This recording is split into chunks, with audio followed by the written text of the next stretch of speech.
Hey guys, we are here with the fifth episode. Excited to do it. And this is actually on a Monday, so we have a full week and a couple days stuff of material for you this time. And we have a lot of stuff. We're really excited to do this episode, and we'll get right into it. As far as MSU goes, the big news came out today that Ben Carter, the grad transfer from UNLV, the big man, got his 6th year of eligibility, so he is going to be able to play for MSU next year. Pretty good pickup. He averaged like 8 points, like 6 boards, like last year he played. He's not going to be a starter, but solid, like a bench pickup, and that is as far as the NBA or the NCAA rules go. As far as how I understood them, this was unexpected, and I know a lot of journalists didn't expect this, but I'm just not gonna really expect anything from the NCAA on this because I don't understand the rules. But I thought you were gonna say, as far as the NBA goes, like his future prospects, I was about to get really mad, just like going around about how trashy he is, and like average like 2 points at Oregon, and all right, but you didn't say NBA. You said NCAA. So that was good news. It was some surprising news, and because this happened, MSU for next year, how we would talk about their scholarship situation. They now have 1 scholarship left, and so sometimes you see when you have like 1 scholarship left, you like save it. So maybe they do that, but probably not. They probably won't. It's maybe they'll get a recruit in the senior high school class, but probably they'll get a transfer. Whether that be a grad transfer or a transfer that has to sit out a year and then come in, we'll see what happens. And if they do get a transfer, it'll be they're loaded on bigs right now, so it'll probably be a point guard or a wing. And no names have come up yet, but we'll see what happens there with their final scholarship. But yes, pretty much Michigan State's roster is set. But they can pretty much just go after any Pitt transfer they want to. Half the team's transferring. They just pick a name out of a hat. There's still a lot of good transfers on the market that I looked at the other day. But and then some other news that happened earlier tonight was that Michigan State targeted in the 2019 class committed to DePaul point guard Tiger Campbell. This was a guy that MSU fans kind of had kind of started talking about already as like a commit, and just that like his crystal ball was 100% to Michigan State, and like that had been the assumption for a long time that he would go to Michigan State, and the reason why it happened to go to DePaul is that his high school coach went there, and so that was a shocker, but he's I don't know. They have like Foster Jewell, as you know, in the 2018 class. So they got an incredible player. You don't need like tons of point guards unless you have Cassius. So he wasn't like a huge position of need. So I'm not too bummed about it. I hate when recruits do that. It's funny to have Michigan State. Obviously, I'm happy in this scenario, but just does not get much more stupid. You mean just weird schools? Weird schools. Yeah, DePaul's would be an example of that. Like what conference are they even in? Might be in the Big East. But it's a good conference now. And then, as you've talked about in the past, how right now is where a lot of the groundwork is being laid as far as recruiting, and a lot of the tournaments are going on and stuff, and and a lot of the MSU targets are doing well, and status quo. But a couple new names to look out for that have come out in the last couple weeks as far as MSU's interest in them would be Hamir Wright and Ugens Dort. The 40-year-old. Yeah, he looks like an NBA vet of like 5 years, but Ugens is in the 2018 class, and then Hamir Wright is interesting because right now he's in the 2018 class, but there's been some possible talk about him reclassifying in 2017, and not to say like, if he does, like, oh, MSU has got him, but that could be interesting, and that would be like a clutch pickup for them. But those are really the only new names I have. The others are pretty established. Some guys in Michigan and some guys from Indiana, and those are the big names to look out for. And then, yeah, that's MSU's news. Michigan got a quarterback commit the other day. Yeah, Michigan got Joe Milton. He's like ranked decently high. There's no film on him. Obviously, they wanted Dorian Thompson-Robinson as their first guy, and then he didn't commit. So Joe Milton has like a higher ceiling athletically and physically, but he has not shown anywhere near like the same like level of like playing games. But Did Dorian commit to like a UCLA? couple weeks ago. And that's an example of like it's a big school, but that's what I would consider like DePaul. Like that is a trash program. UCLA? Yeah, Jim Moore is a terrible coach. He's on a hot seat. There's not one thing you could tell me that would tell me that Jim Moore is a better coach to develop a quarterback than Jim Harbaugh. There's not a single statistic that would stand up to that. And UCLA football is not as bad as DePaul basketball. Is that fair? It's fair, but I mean, I feel like DePaul basketball is like they're going through like they got like a new coach. Like the coaching staff he committed to is going to be there. He doesn't know what's going to go on at UCLA. It could be a dumpster fire, and Jim Moore could get fired in a year. I think that's what's going to happen. And then he's going to be sitting there, have to learn a new system. Players are going to transfer and stuff, and like there's always attrition when you have a new coach. And Joe Milton will just be sitting there, and he'll be like, I went to Michigan, and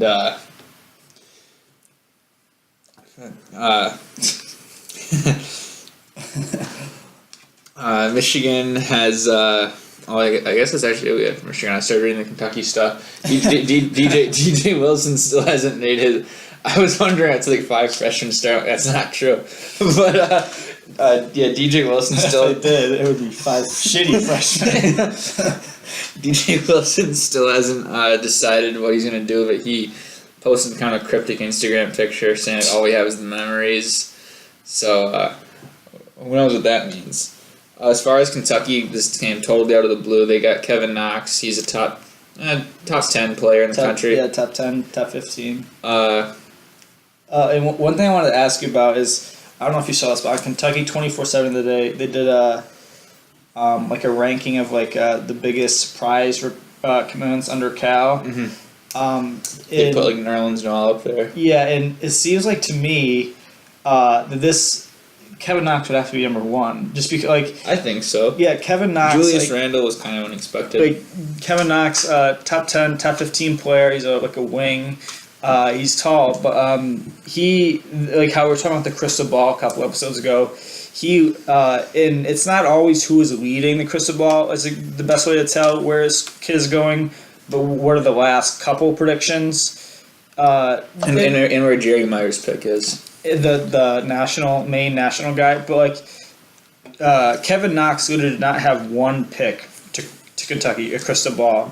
Like that just there's some left field commitments, but that like really never happens. This was I was thinking he was going to go to Duke. Duke had like 80% of the picks.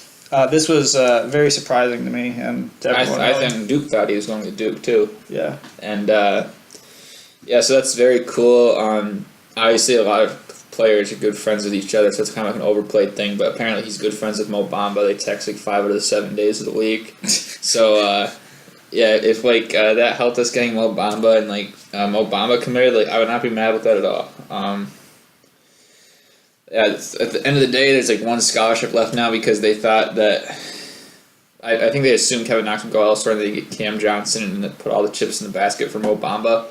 But looks like Cam Johnson will probably be out of the picture now. They'll probably go all in after Bamba, which I think he'll commit. Who knows? He could go to Paul. But like that Mo Bamba is one where Kentucky leads overall the crystal ball, but like the last I think 4 have gone to Texas. Last 2 and the last 4.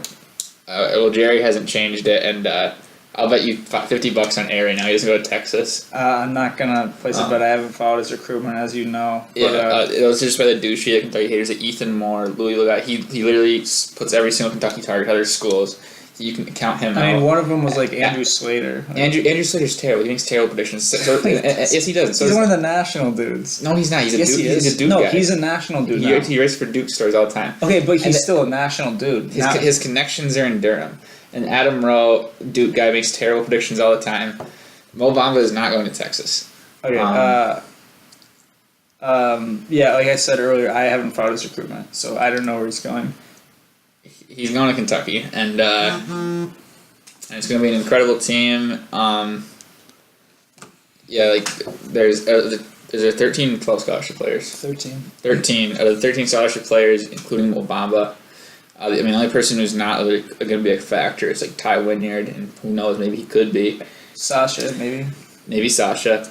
I feel like adding up their likelihood of each being productive individually adds up to like one of them being productive. So I think one of them will be good, one of them won't be. Oh, so yeah, we'll take that deal. So yeah, they could platoon again. They won't, but there's gonna be some players who are very good who are gonna sit out, and they might not be super pleased with that.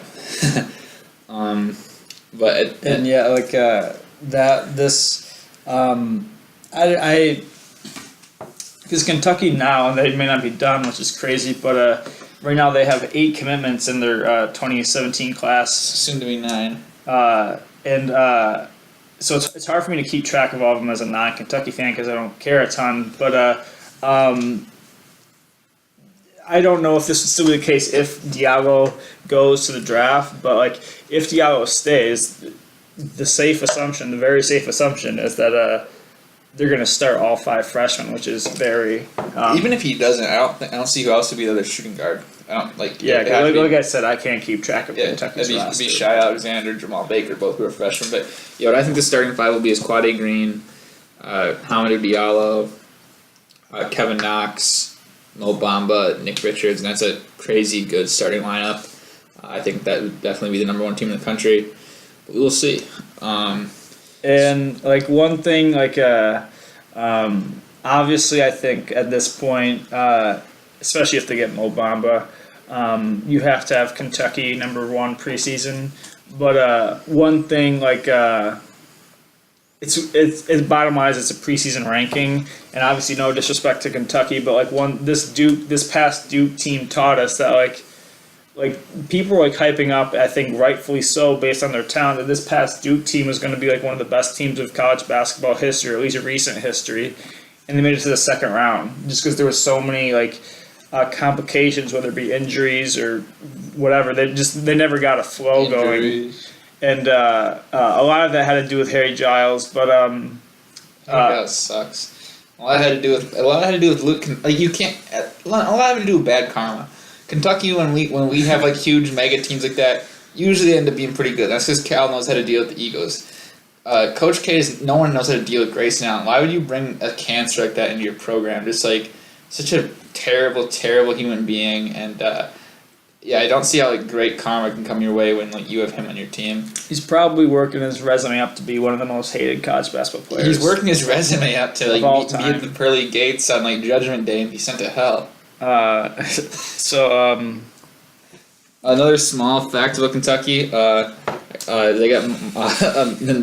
arguably the number 1 football player in Michigan, Marquand McCall, offensive lineman, from Orchard Park St. Mary's, I believe. He had offers from Michigan State, and went to Kentucky, so it's good for them. Kentucky football, not that we're going to talk about this a ton, but Kentucky football recruiting has been like recruiting the state of Michigan like a decent amount lately. And they recruit at like a higher level than what you think Kentucky football would recruit at. But we don't want to bore you too much with that. But and then as far as we make a separate like after hours podcast just about Marquand McCall. It's hours long. And in other sports news, we just have the NBA. Cavs swept the Raptors during the conference finals.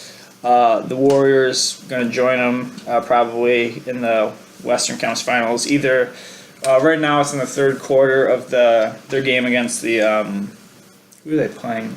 Utah Jazz. Whether they win, they're up by like 10, 12 I think now. whether they win tonight and go to the conference finals or the next game when they go back at home, they're going to go to the conference finals. So yeah, nothing too crazy there. That's what we expected. But then the other two matchups, both of those series are 2-2, and that's the Spurs, Rockets, and the Celtics and the Wizards. And so those are both interesting games. And my prediction for both of them is Spurs, of course, lost Tony Parker for the playoffs. I think the Rockets are going to beat the Spurs. And the Celtics Wizards one, that's more tough for me. But they're both good series. But ultimately, I'm just going to go with the higher seed team and go with the Celtics winning. But because they have the home court advantage. But I don't know.